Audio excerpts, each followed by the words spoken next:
in the live chat. We'll be monitoring that. And I have my brother, Garrett Thompson, who is a moderator. So we'll see if that plays a role here tonight. Okay, it's now 5 p.m. So my name is Ben Thompson. I'm an audiologist and tinnitus specialist, and I currently live in Berkeley, California. So the theme of tonight's discussion is talking about tinnitus and social distancing, and what we call in California, what we're doing here is considered shelter in place, as a lot of us are doing around the world, is staying home, staying away from other people, and that has a well-being that also affects those who have tinnitus pretty significantly. So a little bit about me. I am currently living in the San Francisco Bay Area of Northern California, and I went to a doctorate of audiology program in San Francisco, which I graduated from a few years ago. And I'm currently working at a nonprofit hearing and speech center where I work with mainly adults, and I work with hearing aids, hearing loss, and tinnitus management. So for over a year now, I've been thinking about this idea to create an online tinnitus community. And I really started to put serious work in. The COVID-19 coronavirus began in early March. I've had a lot of free time to go and focus on this project. So since then, I've been inspired to make a lot of videos, and some of those you may have seen. So our channel has around 6 videos so far, and the plan is to release 2 tinnitus educational videos every week. So that's really exciting, and we're happy you're here. If you are here for the first time, if you just signed in, I see that there's around 13 of us on the chat. In the live chat, which you can find on you currently live, whether that's your city, state, or country, that would be fun for us to check in on that. So I'm going to reference my phone because I took some notes of what I want to say here during this live stream. This will last for about 1 hour, and then we're going to be linked to a 10-minute video that I made about tinnitus retraining therapy. So that's exciting. I'm really happy to share that. A little bit more about my journey is that throughout my graduate program, my doctorate program, I was very focused on tinnitus. It was one of my main passions and interests. And so focusing on the tonight, alone with tinnitus during COVID-19. So some of you may likely have bothersome ringing in the ears or tinnitus, and this may be new in your life, or you may have had this for months, if not years. So there's different strategies about how we manage tinnitus. A lot of those resources you can find on this channel, but today specifically, we're going to focus on strategies to cope with tinnitus during COVID-19, during the coronavirus. So I'm going to read some quotes tonight. I think that'll be a fun way to interact. In the live chat, let's see here. We have Pamela Story. Hello, Pamela. We have Matt. Hello, Matt. We have Garrett Thompson, my brother from Brooklyn, New York. And we have another folk here, someone else from New York City. Great. So what I want to read first is a quote from Charles Rosenberg, and this is relating to epidemics in general. Epidemics start at a moment in time, proceed on a stage limited in space and duration, follow a plot line of increasing revelatory tension, move to a crisis of individual and collective character, then drift towards closure. Because in many ways, the epidemic or the pandemic of coronavirus is similar to what someone may experience on a tinnitus journey. So as this quote mentioned, that the epidemics start at a moment in time and they proceed on a stage that's really limited in time and duration. So for those who have bothersome tinnitus, ringing in the ears, that began at a moment in time, and that's going to continue for a stage limited in space and duration. That's only going to continue to be a very bothersome problem for a limited amount of time in your life, and the specific amount of time varies a lot on different factors. So the quote that I just read mentions that there's going to be some relative tension, that during this COVID-19 time, there's some tension in our lives, and that manifests in with our belief system. If you have some path of spirituality. So the next stage of the epidemic, as Charles Rosenberg describes, is that we can move to a crisis of individual and collective character. And in my experience working with tinnitus clients is that having tinnitus, having bothersome, is essentially a crisis state. And then the last part of the epidemic stage is to drift towards closure. So for the tinnitus journey, we're going to be drifting towards tinnitus relief. And there's two aspects of COVID-19 and there's two aspects of the tinnitus journey that are somewhat unknown. We don't know how long the tension and the significant impact of COVID-19 will last. And for many people, we don't know how long or for how much time duration bothersome tinnitus will last. There's, of course, many factors and many things we can do. On a macro level, we have governments giving out big stimulus plans, helping individuals with health insurance, as well as there's other ideas for different stimulus packages coming. And for the tinnitus journey, there's going to be resources that you find, a degree that varies. There's a lot of parallels here between the tinnitus journey and this COVID-19 or the pandemic experience. So the final stage of the pandemic, as described by Charles Rosenberg, is to drift towards closure. So what that means is there's going to be resolution. And whether it's chronic pain, whether it's emotional hardship or bothersome tinnitus, knowing that we're drifting towards closure and there's going to be a resolution can give us some hope. So if you're just signing in or you arrived recently, give us a comment on where you're coming from. We have someone coming from Canada. Hello, welcome. And part of what we're going to be doing here tonight is we're going to have an open space for asking questions. So I have my brother, Garrett Thompson, who is an audiologist in New York City and a tinnitus expert himself. We're going to have him moderating the live chat. So if you have any questions, we're going to make sure we answer them. And if possible, just put hashtag questions so we make sure we catch it. You can ask questions anytime. You can ask questions related to tinnitus, as I'm a tinnitus specialist. So whether that's you have tinnitus, you just got it recently, what should you do? Or which specialist should you see related to tinnitus? Or you've had it for a long time, this is what you've tried, what should you try next? Please feel free to ask us any of those specific questions and we'll get to them throughout the live stream. This is my living room. This is in my home. I have some books here. I have a nice portrait here. So welcome to my home. I'm currently coming from Berkeley, California. Okay, we have Robert saying that he's here with his wife in Fairfax, Virginia, and they both have tinnitus. Thank you for sharing. Hello, Robert. If you have any more specific questions about needing some guidance about what you should do, please let us know. We have Trudy from Tucson, Arizona. Nice to see you here, Trudy. I know we had spoken before. I believe Trudy is the leader of a tinnitus support group in Tucson, Arizona. And just like many support groups around the country, they weren't able to meet due to social distancing guidelines. So a tinnitus support group is a great way to come and make friends and share stories and be heard by other people who are going through similar things. So I strongly recommend to look at the American Tinnitus Association website, and they list out a lot of great support groups in the United States. You can check that out there. Okay, I'm going to read the second quote here. So we're going to read three quotes from Nelson Mandela. Nelson Mandela went through a lot of hardship and he went through a lot of isolation, of course.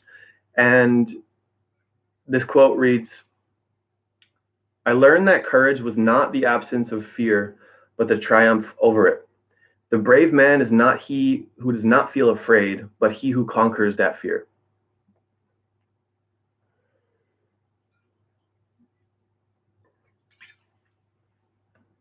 So I thought that related to COVID-19 as well as tinnitus.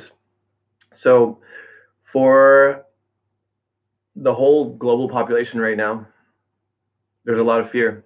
And as Nelson Mandela shares, is that courage is not the absence of fear, but the triumph over it. So the fears we could have from coronavirus, well, we all know the ultimate fear of death, of getting sick. And getting coronavirus. And we see that in the grocery stores. I don't know if you guys have been going to the grocery stores, but or walking on the sidewalk. Following social distancing is often a fear of. It's often coming from a place of fear, which means I'm going to separate myself from you because I don't know if you could injure me, really. So, how does this relate to tinnitus? This quote by Nelson Mandela: "Courage is not the absence of fear, but the triumph over it." The heightened response from the auditory brain, the emotional brain, and part of the nervous system has an effect on tinnitus. Now, not everyone with tinnitus has a heightened response. There's different stages of how that goes, but there's definitely a lot of fear that plays into the initial response to tinnitus. Having the mind create questions like, what does this mean? Am I going to have this forever? What could this lead to? Is this going to change my life? Am I going to find peace and quiet ever again? Am I going to be able to work and have a job? Does this mean I have a brain tumor because I hear ringing in my ear? What's going on? Those are definitely valid questions, and those questions, you should get answers to those questions. There are lots of good resources. We have a lot on this channel. So if you're not already, press that red subscribe button because we have a lot of stuff coming out for you. But essentially, there's a lot to be afraid of, especially with a new diagnosis of ringing in the ears or tinnitus. So getting those questions answered in the right way and having some guidance of how to move forward, that's what can build up the courage to take tinnitus as something that's happening in your life for a period of time, and you're going to take it and you're going to get over it. Our mission is not to remove tinnitus completely or to cure it, because it's very rare for tinnitus to go away, although it can happen. So there's no pill, there's no surgery, there's no magic cure. Even though there may be advertisements for this on the internet, I don't recommend doing those. So it takes some courage to live during these times of COVID-19, and it takes some courage to live with tinnitus. Gonna check the live chat here. I have Virginia's story. Hello. And okay. So Trudy was mentioning that they're looking into a Zoom meeting for their local tinnitus support group, and that's great. One part of this global crisis, we've seen people learn new technologies really fast. And for a lot of millennials like myself, we know the potential of video conferencing and telehealth, and we're not in the power positions. We're not making the decisions for our industry yet, but we grew up with this technology. So to see our older generations, our elders, learn technology like Zoom or webcam or this YouTube feature really quickly is pretty amazing, and we support that. All right, so Garrett mentioned that Matt reports he has been having intermittent ringing in one ear for the last 4 to 5 days. He thinks it's gone, but isn't sure. Any suggestions for him? Very good. So main suggestion is to monitor the tinnitus, because giving the appropriate description to a specialist is going to make sure we get the right diagnosis for you. So when I read your history, I hear that you have ringing in one ear, and that would raise some questions from the audiologist perspective of, well, we always want to make sure tinnitus can't be cured or medically improved, whether it's related to an ear infection or some other form of unilateral hearing loss. So hearing that you've had ringing in the ear for 4 to 5 days in one ear, that I would recommend to monitor that for probably 2 to 4 weeks, because right now you're not going to be able to get a new hearing test during COVID-19. So Matt, if you're listening in, I would monitor your symptoms for 2 to 4 weeks and see if it's still coming and going, if it's intermittent, see if it's still in one ear. That's keeping track of it and taking notes of it. On the other side of it, there's things you can do regarding your sleep, regarding calming down your body and your nervous system, and those can have a direct impact on how loud the tinnitus is or how frequently it comes up. So for you, I'd recommend close monitoring of your symptoms and also education on how there's likely nothing majorly wrong with you. This is something that's going to come and go. However, it may stay for longer, so you need to be educated on things you can do right now during these coronavirus times that would be related to your overall well-being, and your sleep and your listening, whether that's using sound throughout the day to take your mind and your focus off of the tinnitus and focus on the things that you enjoy to do. All right. Pamela's story says she listened to the video and it made her realize that her tinnitus does increase with lack of sleep and or stress. That helped a lot. Thank you for mentioning that. That's a big point that a lot of that's one of the pillars of the aspects of tinnitus we know really well. And to realize that your lack of sleep or stress, yeah, that'll be related to your overall immune system function, your overall well-being, which has an effect on your nervous system. And that's a good realization there. All right, we have another question here. Richard Lamont says, is there any correlation between electronic emissions from things in your home, such as Wi-Fi or television, and how bad your tinnitus is at any particular time? You know, so the signals like Wi-Fi or television, they're on a frequency spectrum. It's in my understanding, I'm not expert with those kinds with the waveforms of Wi-Fi, etc. But I believe it's an ultra high frequency, so it's not audibly heard in our system. And when the waveform is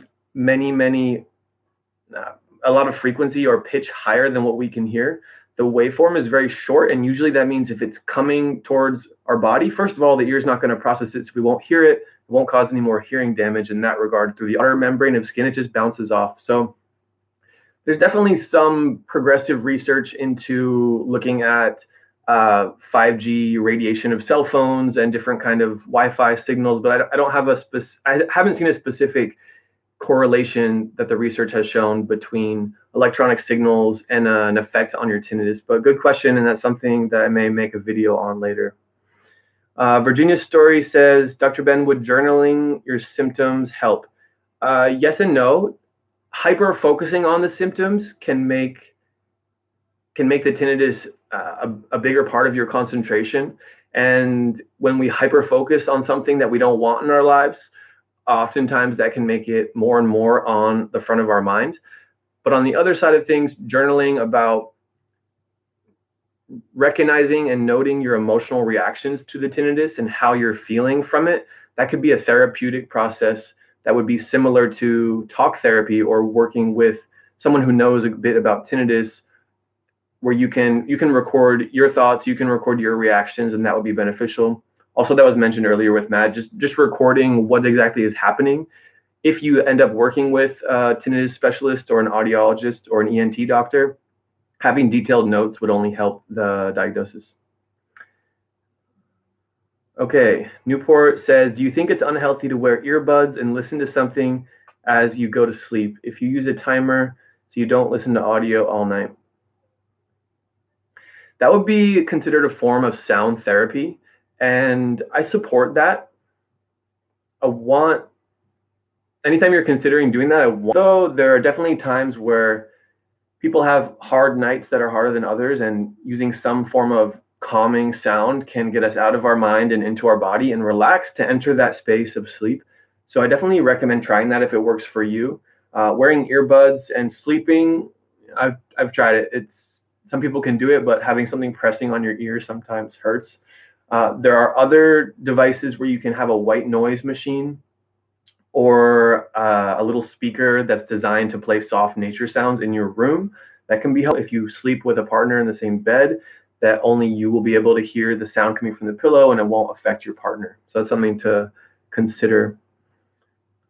Matt says, would you suggest taking hot or cold showers for tinnitus?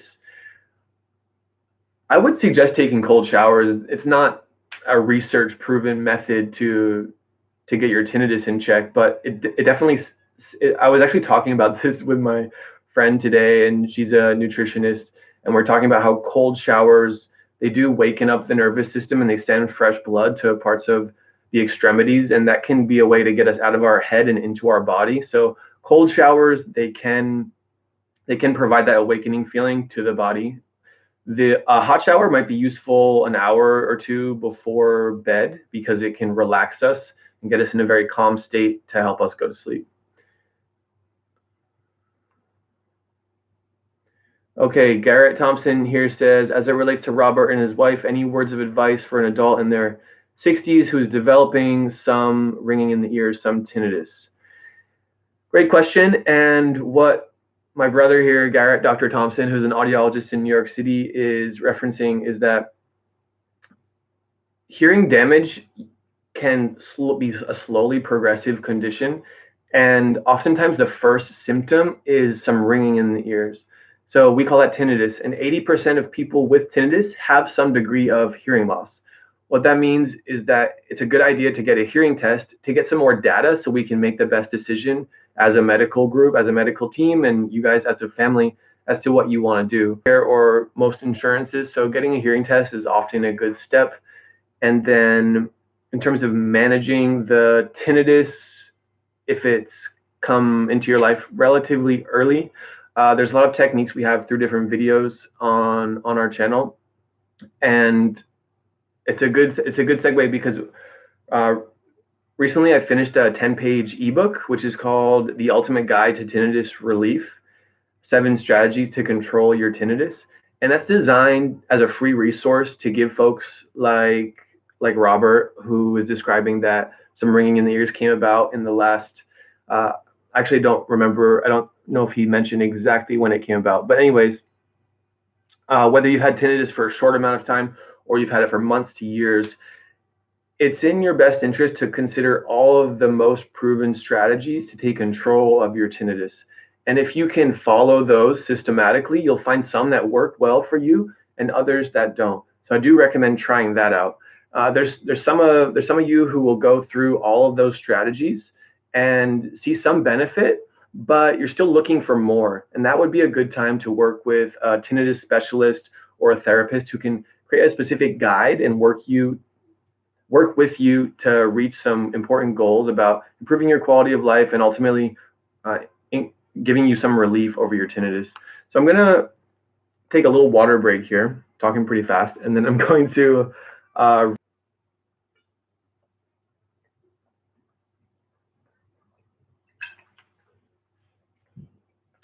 I want to give a shout out to Garrett, who is moderating here, and that's really cool for me. He's my big brother. We grew up in Rhode Island, and he lives in New York City, and I live in Northern California. Okay, second quote from Nelson Mandela says, "One cannot be prepared for something while secretly believing it will not happen." So I chose this quote, all these quotes really, because they relate to COVID-19, they relate to coronavirus, and they also relate to the tinnitus journey about how to heal your tinnitus. Again, the quote reads that one cannot be prepared for something while secretly believing it will not happen. So, do you believe we're going to get over this pandemic? Yes or no? Let us know in the live chat. Do you believe that you're going to get to a place with your tinnitus where you are essentially habituated, which means you're aware of the tinnitus, but you have your reaction to it, your negative emotional reaction to it, you have that reaction controlled, which means it's there, you have to deal with it, you can't run away from it, but you're learning how to cope with it, and you're finding relief through that. Let us know what you think about that quote in the live chat here. One cannot be prepared for something while secretly believing it will not happen. This touches on a little bit about the power of belief, which to some degree that's tied to the foundations of our society, where if we want to really make sure something's happened, we have to believe it's possible. We don't have to believe it's going to happen, but we have to believe that it can be done. Unfortunately, with tinnitus management, it's in the medical profession, so there's lots of research-based science that systematically goes through in a double-blind manner to make sure that the recommendations we're offering, the treatment strategies we're offering, that those have a high probability of working, and they're statistically shown to make good improvement on tinnitus. Pamela Story says, I think I have tinnitus due to loud live music over the years. Is there something I can do to a concert to measure the volume? I usually use earplugs.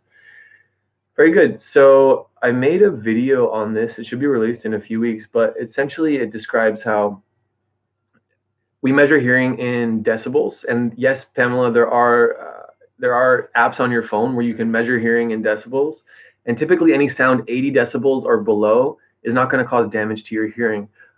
A live music in an outdoor stage has sound levels around 95 to 100 decibels, depending on what kind of music you listen to. And in an indoor concert hall, if it's amplified loud music, that's around 105 decibels, sometimes higher. So what you can do if you have tinnitus when you're in those environments are to wear some earplugs so you're protecting the hearing you have and you wouldn't potentially cause more hearing damage leading to more tinnitus. Yes, you can find an app, and we'll try to get that. We'll try to get that sent to you in this live chat about an app you can use. Thanks for asking. All right, we have another question here. Drunk Monk says, "Hi Ben, this is Craig. I am on a statin and some other medication. My question is if any medications can cause ringing in the ears." Yes, medications can cause ringing in the ears, and you'll often see that as a side effect on many medications when the medication and the prescription drug company has to release side effects caused from a group of individuals who were in the clinical trials. And ringing in the ears is so common, and a lot of people report it, that many prescription drugs have ringing in the ears as a side effect. So the short answer is yes, medications can cause tinnitus. Some are significantly ototoxic, and you can look those up online as to what exactly those are. But most medications are not the sole cause of tinnitus, but they could potentially exacerbate it. So talk to your doctor if you're looking about ways to get into the idea of potentially limiting your medication as a way to control your tinnitus. All right, so Newport Videos made a comment. I am habituated to my tinnitus, and they were worried at first, but I'm pretty much used to it now. That's great. I would categorize that as a mild tinnitus response, where at the beginning you were aware it was there, and the natural response is to make sure we're safe and that it's not leading to any other medical condition. It's not a red flag to something else, and I'm glad that you habituated to it. Okay, Matt says, "I know I asked a lot, Dr. Ben, and you're welcome to keep asking. This is a resource for you, so we're really happy that you're here." You asked, "Your ear hurts only sometimes when I chew food. Is it likely TMJ or an ear infection? Also, I know that I grind my teeth a lot. I have no other kind of ear pain." So ear pain, as you mentioned, it could be related to TMJ or it could be related to an ear infection. The classic symptoms of TMJ would be having some jaw pain between the temporal, the mandible joint around that area.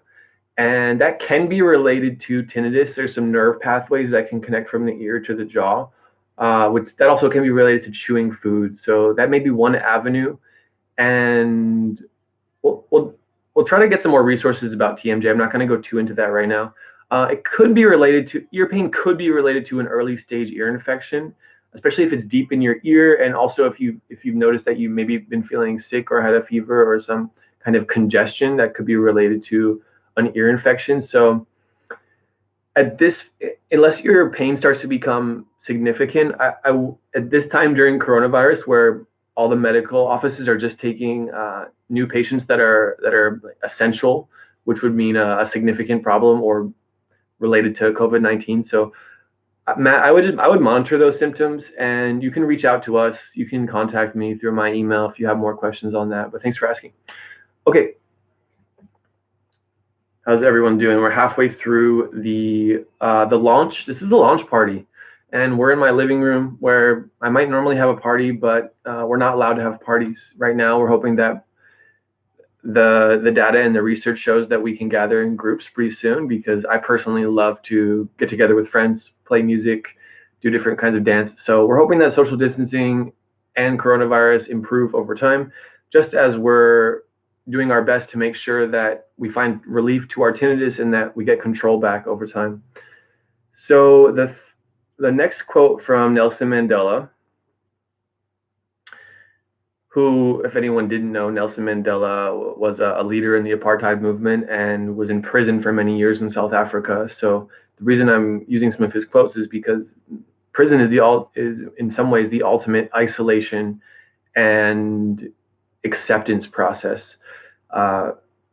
Similarly, tinnitus can feel very isolating because you walk down the street, someone sees you, they can't hear your ringing in the ears, and they can't see that you're having tinnitus problems. Um, so it's somewhat invisible in that sense. Tinnitus can also be isolating because when you try to talk to family or friends about it, they want to support you. They're coming from a good heart, a good place, but it's just hard. It's really hard to relate because it's hard to describe. It's almost abstract, the effects of tinnitus for someone who hasn't experienced it. So that's a great reason to be involved in this pure tinnitus community. We have a new Facebook group that was just put out, so we're gonna link that in the live chat pretty soon, and you guys can join that where you can ask me any questions, and we're gonna have a lot of resources like this live YouTube video. All right, so the next quote says, "It is what we make out of what we have, not what we are given. That separates one person from another." So again, it's what we make out of what we have, not what we are given. This can teach us a lot. So a lot of us who are in these tinnitus communities, we have bothersome ringing in the ears. And even if we don't want to have it, it is what we have. So it's what we make out of that. And what that means is, how committed are you to going through all of the strategies to control your tinnitus? I came out with an ebook that's going to be released sometime in the next month. And subscribe to this channel, press that red button so you make sure you get that book when it comes out. I titled that book The Ultimate Guide to Tinnitus Relief: 7 Strategies to Control Your Tinnitus. So your tinnitus journey is what you make of it. And I encourage you at the beginning, no matter where you are, to make sure you go through all those 7 strategies, do your best to be diligent, and see what works best for you. Very good. Another part of that quote says, this determination and ability to make the most out of what we have is what separates us from others. So I've been working as a tinnitus doctor for a while. I've also been on different tinnitus online forums. There's Tinnitus Talk, there's a lot of Facebook groups, and there's a Reddit for tinnitus. So a lot of individuals don't know about what strategies they can do. And even those who do know about strategies, they may know about them, but not give it their all and try it out. So in that sense, it's similar to having an exercise routine or having healthy eating habits, where if you know what you can do, but you don't try it, who are you really hurting? You're really hurting yourself. And we don't want that. We want you to be motivated and committed to go through all the tinnitus strategies. All right, I'm gonna check the live chat here. Dun, dun, dun, dun, dun. So drugs being tested for tinnitus. I see a lot of hope about this on the forums where someone says, "Hey, this new drug's coming out for tinnitus. Do you think it's going to work? Do you think it's going to be cured?" And we should always be open to potential cures, but it can sometimes give some false hope and take us away from what we can do right now, and instead just say, "Oh well, I'm gonna wait and see if something else comes." But in terms of the frequency therapeutics, I believe that is a drug that's either taken orally or injected in the ear, and it's been shown to regrow some aspects of the hearing cells in the cochlea, the hearing organ. That does look somewhat promising, but from what we've seen at conferences, that likely wouldn't be out for 10 to 20 years. And even so, it's hard to say if that would really improve tinnitus. A little more sensitive than hearing loss even. So if someone gets an ear infection and they have hearing loss and tinnitus from their ear infection, the hearing loss can be temporary, and then when they treat the ear infection, that can go away. The hearing's back to normal. But there's some cases where the tinnitus lingers. So different cures, and hoping that anything is welcome to help our community here. Susan Shore's bimodal device. I'm not sure what that is. I'll have to look into that. Thanks for the tip, Trudy. Pamela Story says, "Are there support groups all over the US? Do you ever do a tinnitus support group via Zoom?"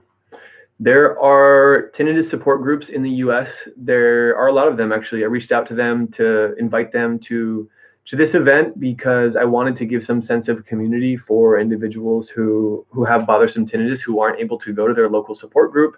I would say there's a significant amount of people who just frankly don't want to drive and show up to an in-person support group, but they'd rather tune in online. So in the Pure Tinnitus channel, we're keeping that in mind where as we slowly develop, because it's a journey, it's a staircase. So we're at the infancy here, and thanks for being a part with us for our first ever live stream. So we are looking at options of doing a live tinnitus support group, and perhaps that's a monthly meetup. We're going to figure that out. But thanks for the question, Pamela. David, how are you doing, David? David says he's in a support group in San Diego, and they haven't done Zoom yet. That's nice. Thanks for sharing that, David. I love San Diego, actually. I originally, growing up on the East Coast, had the dream of living in San Diego, and I moved out to California and ended up in the Bay Area, which is serving me well. But big respect for San Diego. So they haven't tried Zoom yet for their support group. Well, maybe there's some opportunity for us to consider a Zoom group support call in the next few weeks or the next month to see what we can do to use technology to our advantage and bring the tinnitus community together. Of course, with the power of the internet, we're all coming here from different places, from the East Coast, from New York City, San Diego, Arizona. So there's some larger sense of community through that. That's great. If you're just seeing this for the first time, or if you haven't already been introduced, my name is Dr. Ben Thompson, audiologist and tinnitus specialist. I'm coming live from Northern California, and we're here today to talk about COVID-19, coronavirus, and its effect on tinnitus and social isolation. We have some great quotes we've been reading. So before I read the next one, I want to encourage you to subscribe to Pure Tinnitus, which is a online YouTube channel which supports someone with tinnitus to help them on their journey, talking about different strategies you can try, different potential research that looks at treatment options, and a whole other array of videos. So check that out. Let's give a quick update. First video we released was about stress, and is stress the cause of ringing in the ears? That's 11 minutes, and that's gotten 500 views. And then I released a video about having a hard time falling asleep, gotten 300 views. The most popular video so far has been a video where you can listen to 10 crazy tinnitus sounds. And that's called Does Tinnitus Sound Different for Every Person? So that was a fun video because I played 10 different samples of what tinnitus sounds like, which is sometimes hard to do because no one can hear tinnitus. You can't actually record it. We only have an idea of what it sounds like from people's descriptions. So if you're interested in that, I'm going to put it in the live chat right now. I do recommend that video and there's been almost 40 comments on it, which is pretty cool. Okay. Great. David says that they've sent ATA, American Tinnitus Association resources to members and recent webinars on mindfulness. Yeah. I'm a big proponent of mindfulness, and I know Dr. Jennifer Gans, who started the mindfulness-based tinnitus stress reduction program. She lives in San Francisco, so she's my friend. And I know there's another woman who does mindfulness tinnitus out of England. So I'm relatively new to the game, but I hope to be another big resource for our tinnitus community regarding mindfulness. The next quote I'm going to read is from Kevin Hearn, and it says, "Depression is a prison to which you have the key, except you never think to look for it." And I thought this very much related to tinnitus because in some ways tinnitus is isolating and it can feel like a prison. It can feel similar to what we're going through right now, where we can't leave our home. It's kind of like house arrest in a way. So tinnitus can be a prison to which you have the key, except you never think to look for it. And I'm glad we were just talking about mindfulness because this touches on one of the pillars of mindfulness, which is being aware that we have within us what's called an observing mind, and that observing mind can notice our thoughts, emotions, or negative reactions come up in our being. And that's usually an example would be, I'm feeling stressed from my tinnitus because I just had the thought that I'm not sure if I'm going to be able to hang out with my friends tomorrow because it's driving me crazy and I might not get good sleep tonight. So this quote about tinnitus can be a prison in which you have the key, except you never think to look for it. Mindfulness can give us a path or a window towards those keys, and what that would look like is you develop this sense of being aware of your negative reactions or your thoughts, but letting them come and go more easily and not latching on and identifying with them. So I thought that was a nice quote there. All right. So mindfulness comes from Buddhism, and this next quote was from a Buddhist proverb, and it says, "Pain is inevitable, suffering is optional." So in that light, there's stuff that comes up in our life that kind of pain that comes up in life, that's inevitable. No matter who you are, rich, what color your skin, there's going to be some moments in your life that are painful or relatively the hardest things you've had to go through. And what this Buddhist proverb says is that pain is inevitable. There's going to be things that come up in your life, whether that's a divorce, whether that is pain physically, like chronic pain, or ringing in your ears or something of that sort. But your suffering is optional. And that can slap people in the face a bit of saying, "What do you mean it's optional? This sucks, and I don't think I have an option here. I'm a victim of what's happened to me." That is a window into the key of controlling your tinnitus. And that a lot of that is from the mindfulness perspective. There's different ways to roll over your tinnitus to find relief. Mindfulness is one of those strategies. I'm going to take a little water break here, guys. Audiologist and tinnitus specialist in California. So I have my brother, Garrett Thompson, as a moderator. Thanks, Garrett. Big ups coming from Brooklyn, New York, where sheltering in place is really important right now. So I'm gonna take a little water sip, and then I'm gonna read the next quote. Please ask any questions if you have them. We're going on for another 15 minutes or so.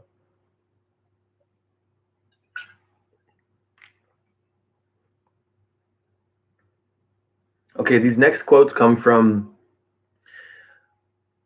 pain recovery, and chronic pain has a lot of similarities with tinnitus management. Chronic pain means that the doctors have decided there's no cure and there's no direct surgery or medication or technique that's going to improve their chronic pain. So the doctor, they may have heard the same thing, but you're here because you know there's so much you.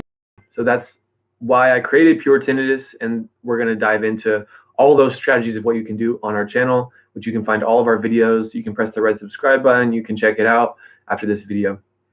While I'm on the subject, in 15 minutes, we're going to have the premiere of a 10-minute video I made about tinnitus retraining therapy. I was trained under Dr. Troy Kasha, who's an audiologist in San Francisco at the University of California Hospital there. And he was trained under Robert Sweeto, who is a tinnitus researcher coming out of UCSF. And I'm proud to say that I got a high level of tinnitus training about specifically tinnitus retraining therapy, which is what we use with clients over there. If you're in the Bay Area and you're interested, I would highly recommend the program. So here's the quote. "Sometimes I think I shouldn't feel the way I do. When I start thinking this way, I tell myself that feelings are neither good nor bad. They simply are. In the midst of intense negative feelings, whether fear, anger, depression, it can feel as though they will last forever, like they will never end. It promotes emotional balance to maintain an awareness that all feelings are temporary and that they always change." That's coming from some wisdom about chronic pain, and that helps us cope with the symptoms of tinnitus. So recognizing, just like we shared at the beginning about the quote about the pandemic, COVID-19, how this shelter in place, and which is what we call in California, but the social distancing, staying at home, that this is temporary. This won't last forever, and that can bring some good feelings to us. Um, it's funny, the more we dive into it, how many similarities there are with the overall pandemic and the tinnitus journey. All right, the next we have Sarah. Hello, Sarah. Sarah says, "Does tinnitus cause hearing loss?" Good question. That's a very common question. Hearing damage is usually the first step of what leads to tinnitus. So here's what most people can assume is true. Some form of hearing damage to the cochlea, the auditory organ, can lead to ringing in the ears. And the damage to the cochlea, the hearing organ, that can create a filtered response up to the auditory brain. So when there is damage to the hearing organ, that also can lead to a hearing loss. So good question, Sarah, and that is really important for us to understand that you asked the question, does tinnitus cause hearing loss? No, tinnitus doesn't cause hearing loss, but hearing loss and tinnitus is some form of damage or reduction in function from the auditory cochlea. That may be due to a loud noise exposure, that may be due to prolonged loud noise exposure, or that may be related to the natural aging process. Most people hear tinnitus, so it's pretty common, and it's not always related to hearing damage from a loud noise exposure, but there is definitely a correlation there. Thank you for asking. Okay, let's do a quick live chat game where you say where you're coming from, whether that's your city, state, or country. You can type it in the live chat, and my brother and audiologist in New York City, Garrett Thompson, is going to make sure that we moderate those comments. I'm going to read the next quote here. Okay, did not develop overnight for most people. Neither will the solution to finding relief develop in a day or two.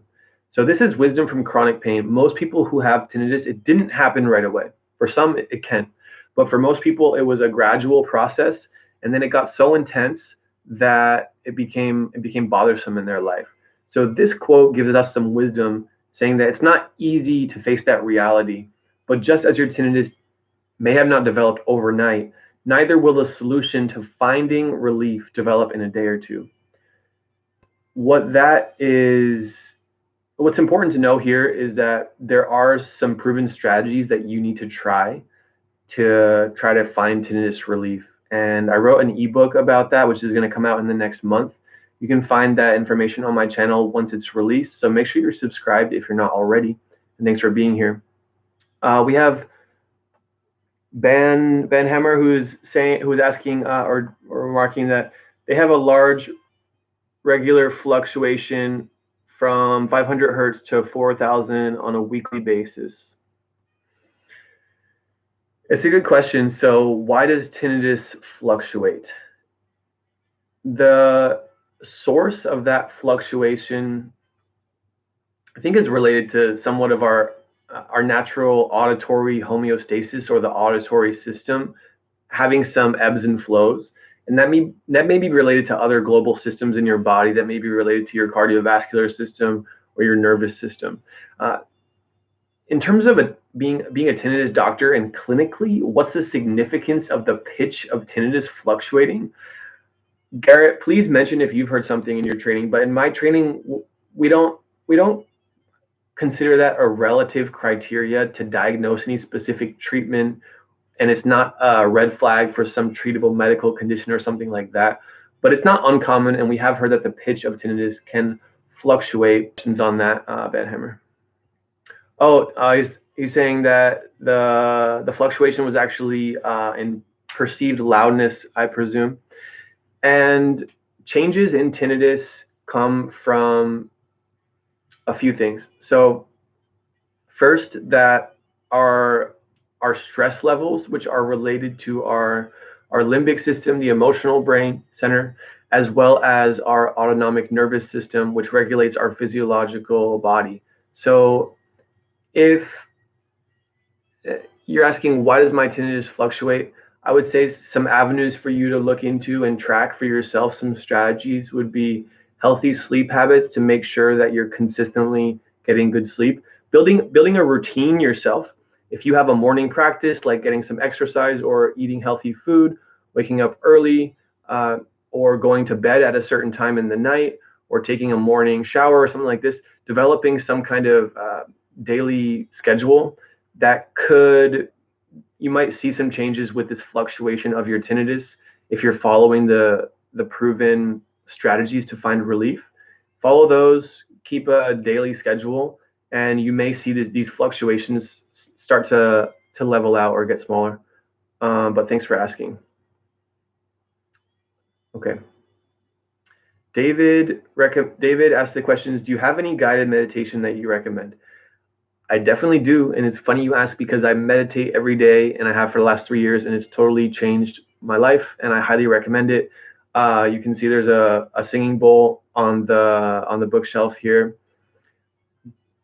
Let me put a link to. Let me see if I can tag that comment or something of the sort. Okay, David, if you can, I'm gonna put my email here. And we're going to try to get you those guided meditations sent to you specifically for tinnitus. If anyone else wants that to be sent to them, you can leave your email. I believe they'll let you do that on this live chat. I'm actually planning to create that myself, to create some guided meditation series for tinnitus. There's a lot of good guided meditation teachers out there, and I have some good resources for you. Great question. And learning how to meditate can not only improve your tinnitus and your stress response to it, but it can also have impacts on controlling bad habits, on your productivity, on your sleep, on the function of your nerves. So consider that. It's not for everyone, but if you enjoy it, that's great. Okay, we're about 7 minutes from 6 p.m. And at 6 p.m., we're going to all watch you're invited, I will say. You're invited to watch the premiere of a video I made called Tinnitus Retraining Therapy, where you can learn the basics of this proven technique for a lot of people. And I just put a link there in the live chat.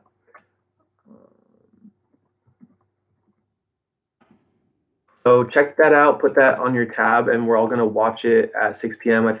It'll be fun. A lot of this here with Pure Tinnitus, this is a relatively new channel, so thanks for being here. And we're going to watch this video. We can have some interactive elements. If you have any questions, feel free to ask. All right. So I'm going to read another quote.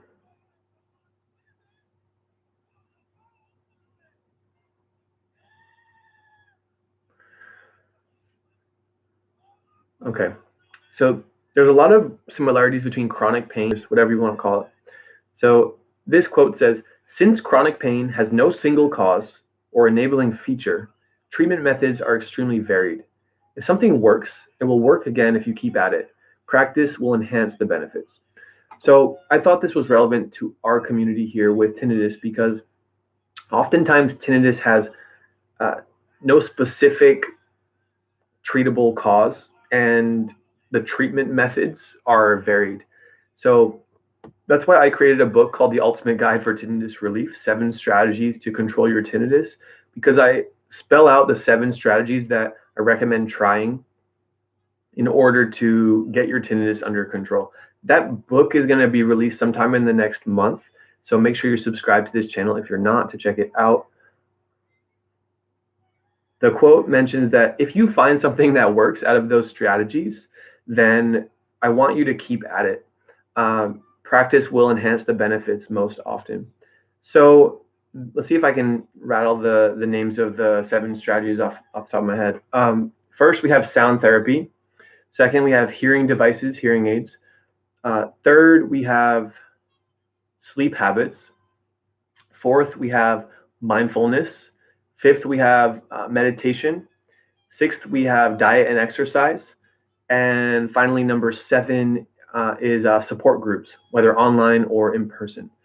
So I'm proud to offer these to folks who may not know so much about tinnitus, but now they can have a guide to help walk them through all the things they can try on themselves before considering private therapy.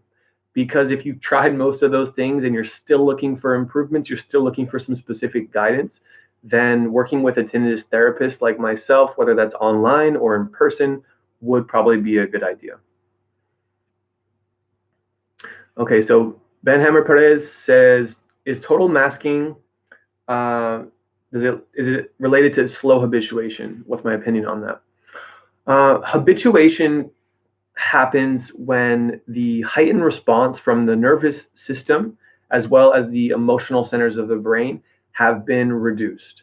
And I went over that in detail in some of the videos, and I'm going to mention it in the video that's coming up in just a few minutes here that I'll make sure you can check out the live chat. It's the link of the YouTube link. So let's watch that video. It's going to touch on habituation a little bit. But if you have your tinnitus and it's this volume, soft and loud, and then if you have masking that's totally covering it so you can't hear your tinnitus at all, that's not going to help you habituate to the sound of it. Habituation means get used to it. So that is going to improve your habituation much more than if you totally covered the sound of your tinnitus. Great question, and that's really important to understand. Cover your tinnitus because you're trying to find some relief. So we're just wrapping up here. I want everyone to click the link. I'm going to post it in the live chat again right now. I'm going to do it with you. Let's click the link. You can right click and do open in new tab. That's going to send, hold on a second. Let me make sure that works.